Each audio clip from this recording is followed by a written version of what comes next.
What's happening, fellas?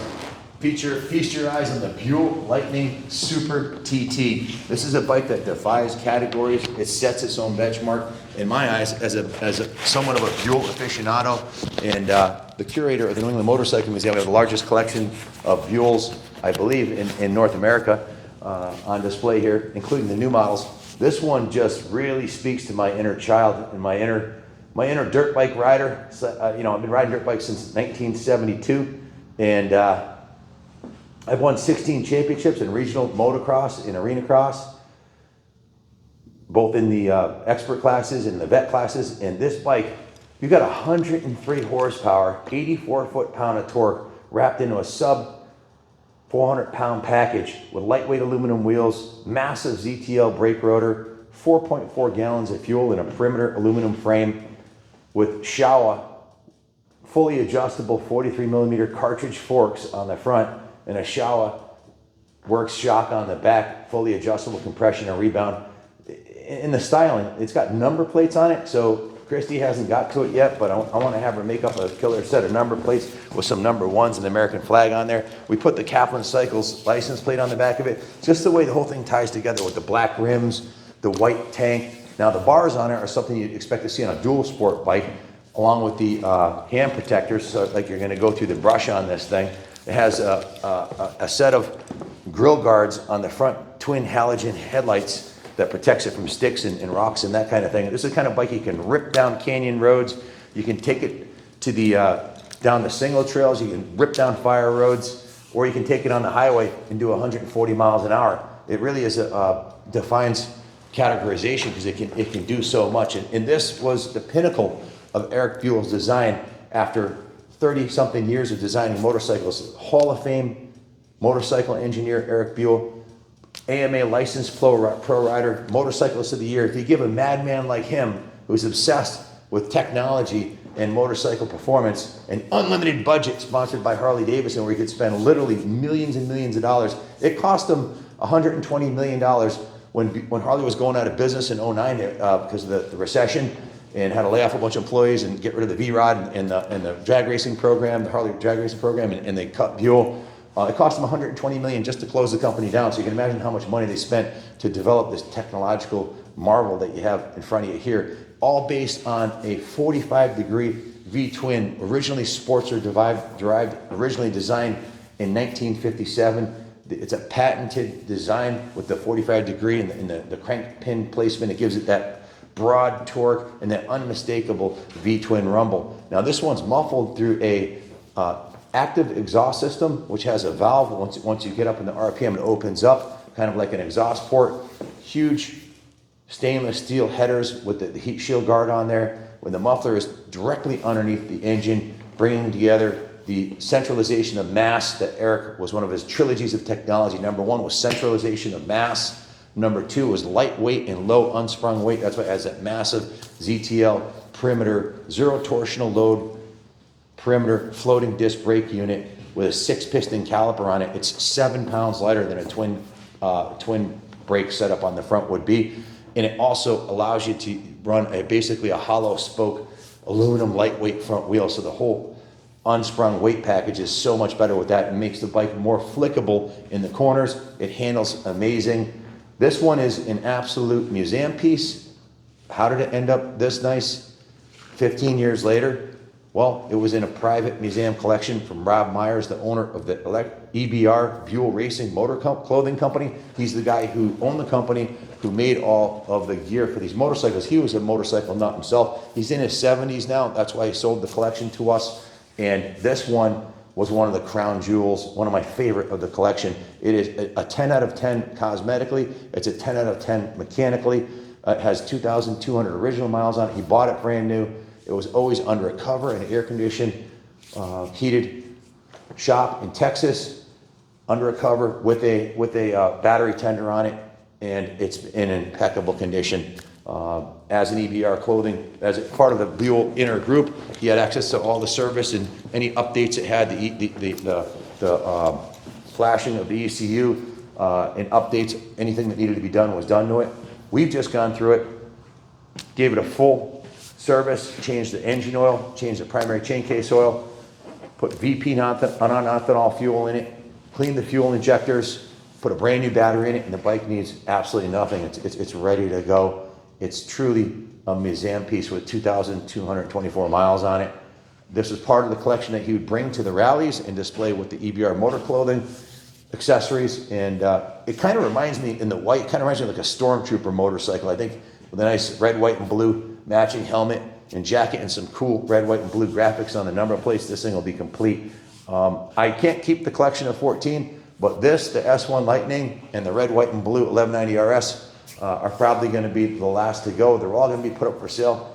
We punched into an inflation calculator what the actual cost of this bike new was, actual cost of the motorcycle along with the services and anything he had done to the bike came in in just under 11,000. Punch it into an inflation calculator, and how much was it? 13,000. Not sure. I think it was 13,000. Oh, excuse me, $15,469. So we punch it in the inflation calculator. It's $15,469. So in today's dollars, that's what it costs to buy this bike new, and have the services performed that have been done. So it's absolutely perfect. It needs nothing. As far as the value of these bikes go, excellent investment because they've been fully depreciated and they're only going back up in value now at this point in the life cycle. The bike is, 17 years old. So basically most motorcycles will depreciate for the first 10 to 15 years, and then from there on, if they're in good condition, they'll start going up in value because the exclusivity and rareness of finding something, any motor vehicle that's in brand with 2,000 miles on it, that's 17 years old, is unheard of. And if a bike like this was geared at mostly more of a younger enthusiast audience who would have rode the wheels off this thing the way it was designed to be. Most of them were hot rodded, the exhausts were modded, lots of work was done to them, and pipes, and they're wheelied into oblivion. And it really is designed with this long seat, like on a enduro or a off-road motocross bike. You can slide all the way back. You can move around on the bike. But make no mistake, this machine this frame is a super sport frame. It's designed for carbon canyons. Now it's got the suspension for carbon fire roads and taking it off road if you want to in the center of gravity. The ground clearance, everything's set up for TT racing style riding. Buell Street Fighters are the two-wheeled manifestations of bare-knuckle hooliganism, blending raw, minimalist style with athletic ergonomics and premium components. They deliver uncompromising attitude and performance. The Street Fighter is at the core of what Buell is all about: pure sport muscle performance, broad, seamless power delivery, superior handling, and upon closer inspection, you'll find nothing but premium components and lightweight materials. The Lightning also features neutral ergonomics with wide bars and naturally positioned foot pegs. They provide great leverage, enabling you to ride confidently and aggressively. The Buell Lightning Super TT, aka the XB12S TT. It's a beautiful piece. This bike is a 10 out of 10, cosmetically, mechanically, and electrically. It's as brand new. Blending the hardcore attitude of a street fighter with the agility and style of Super Moto. This defiant urban assault machine is the ultimate in moto self-expression. Featuring a 1203cc Thunderstorm air, oil, and fan cooled, fuel injected 45-degree V-twin that's perfectly suited for aggressive riding. Miles of wheelies, miles of stoppies will be at your disposal if you're a good enough rider. And if you want to customize it, it comes like a motocross bike with side number plates and a front number plate wind deflector, which are quickly interchangeable, just 4 screws. So if you wanted to have a set for aggressive hooks, or if you want to have one for just cruising around town, you can pick your style and have multiple ones made. Another defining feature is this seat on this is super long and flat, so you can slide back for doing wheelies or slide forward for doing stoppies. It's got a lot of versatility. The bars are shaped like motocross bars. It's got the nice grill guard on the front there, hand guards, fork guards, and these forks are spectacular. 43 millimeter, fully adjustable, inverted Showa forks with 5.7 inches of travel. Means you're ready for jumping off loading docks, wheeling across the railroad tracks or flying down the fire roads. And that's what happened to most of these. So to find one that's in brand new museum quality condition with no issues, has never been dropped, is few and far between. Of the 1,649 that were built in 2007, 50% of them were shipped overseas, leaving less than 800. How many in the white? I don't know, maybe a third of that. How many left in this condition? A handful, very few. I haven't seen any. Most of these were ridden into the ground like most other sport bikes were. This one is really a investment quality piece. 40 years of Buell motorcycles, starting in 1983, all the way down to the new 2024 and 25 models that are coming out, including the Super Touring and the Super Cruiser, and eventually the Baja 1190. There's a lot of history here, and no other American sport bike could ever compare to what Buell has accomplished. 137,000 Buells over 40 years. Multiple AMA championships, including last year, they won the AMA Hill Climb Championship with the 1190 Helicon powered hill climber piloted by Logan Sapala, to the AMA 2009 Super Sport Championship and the 2009 AMA Drag Racing Championship. Track proven, and they stood the test of time. These bikes are absolutely bulletproof, very low maintenance, very lightweight belt drive. That belt weighs about a pound, which is a lot less than a 5-pound chain, and it never requires any adjustment. It's automatically adjusted. Because it's a one-owner motorcycle, I've got all the provenance from the original manual, the domestic owner's kit, the title under Rob's name. He purchased it brand new from Racine Harley Davidson, the original dealer plate, and all the invoices for the original purchase, and the services, and the service contract, and of course the work order from when we did the work on it here. Everything's included, pages and pages of all the information you want of the history of a motorcycle. Not much of a history with just over 2,000 miles, but you've got it all here.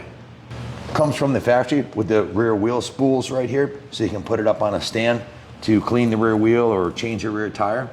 That's included.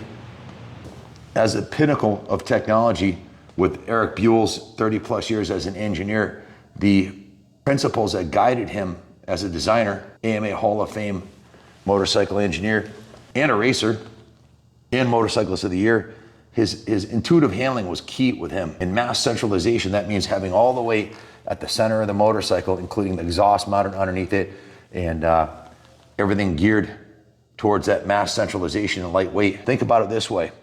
Take 2 dumbbells, hold them close to your body, like 2 25-pound dumbbells, and then twist from side to side. Now try the same exercise with your arms extended. You'll find turning and stopping is much easier with the weight closer to your body. So think about it. Where do you want your exhaust can mounted? Right there. It's a cornerstone of Buell design. Proper mass centralization makes quick directional changes on a Buell seem effortless. That sense of confidence through the turns is a big part of what separates the good riders from the great ones, which explains why Buell engineers spend so much time studying and incorporating mass centralization into every aspect of their designs. It may seem like a relatively simple idea, but achieving a motorcycle's optimum center of gravity involves far more than centering the weight.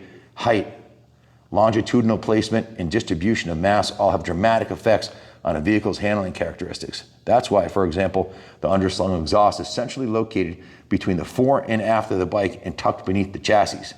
A hallmark of every Buell built since 1985, it greatly improves flickability as the bike is now working with you, not against you. Another example of mass centralization is the frame. By holding the fuel inside the frame instead of above it, the weight of the fuel is down low, making the bike easier to toss in and around corners. The second principle in the Buell trilogy of tech is low unsprung weight. A rider's ability to get proper feedback through the suspension is critical. A bike with good suspension controls enhanced maneuverability, stability, and ultimately more confidence in the corners. It also yields effective traction in both acceleration and braking by making sure the tires stay on the ground.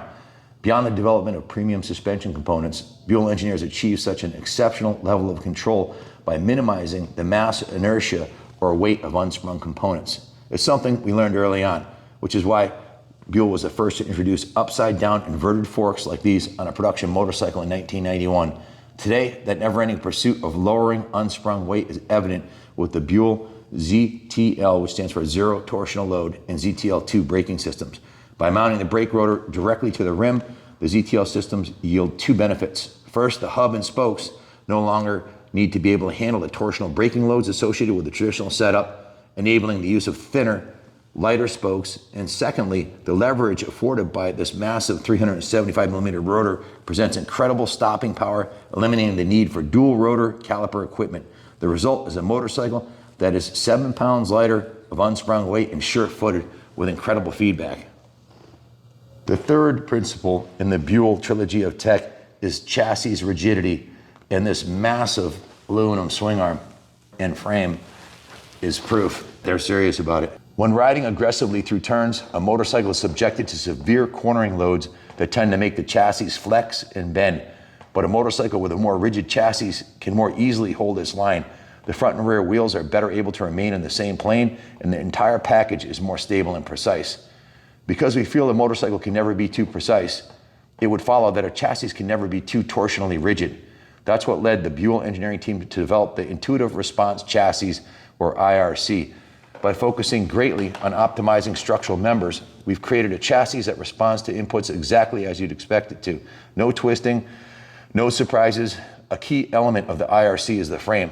Through extensive computer simulations, modeling, laboratory, and field tests, it's designed to withstand torsional loads that exceed the capability of those found on many current competitive model sport bikes. In addition, the power plants are themselves stressed structural members of the chassis.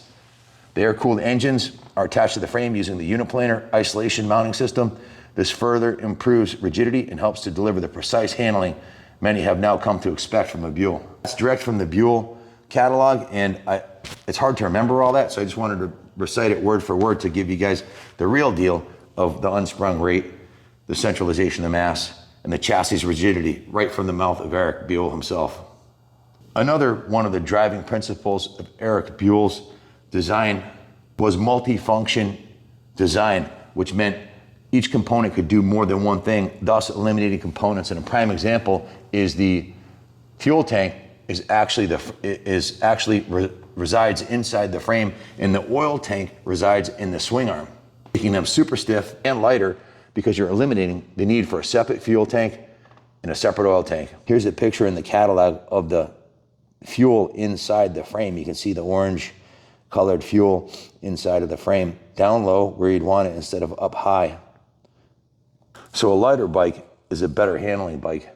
This multifunctional design approach is used throughout the motorcycle. In fact, if you were to disassemble a Buell piece by piece, you'd find it uses roughly 50% fewer parts than a competitive sport bike. Try it. In addition to the performance benefits, using fewer parts also reduces the motorcycle's complexity. The fewer parts you have, the fewer problems you're likely to encounter. It may take more engineering time and expertise to design bikes this way, but we feel it's worth the extra effort. I've been obsessed with the Buell motorcycle line since 1983 up till today, so over 40 years, including the 40th anniversary edition, red, white, and blue one over there. It's been cool watching the technology progress. Most of our Buell collection is on this floor here, but there's some on the third floor above here, some in the showroom, that's the Earnhardt Juniors, and the White Lightning, and there's some in the service shop being worked on right now. So some of my favorite S1 Lightning, 96. This is an S1 Lightning. Got a couple of the Buell Blast there. Close off. Yeah, if you get a chance to stop down and check them out, this is Lightning SCG. Buell XP, Buell Assist, the AMA National Super Sport Grand Championship winning 1125 Helicon powered CR. Of course, the 1190 RS, 4-lanes equipped, 185 horsepower, titanium, aluminum, magnesium, carbon fiber super bike. This is on the podium for sure, is one of my favorites. This is one of one ever painted this color by Buell. Factory promotional piece that they use when they go to the races, put them on display. This is one of one orange. That's in 2024. one of the 40th anniversary brand new 24 model. These two are sold. I just sold 3 this week. I had one left for the Street Fighter here after our last 2024, that model. But back to the Lightning XB12S TT. Spectacular piece, an iconic classic, and it's in pristine condition with no miles on it. So if you've ever been thinking of getting one of these, it's going to be up for sale, and it's worth every penny. The fun you have on these things is priceless compared to the investment. Definitely one that's been in a time capsule. Thanks for watching. God bless America.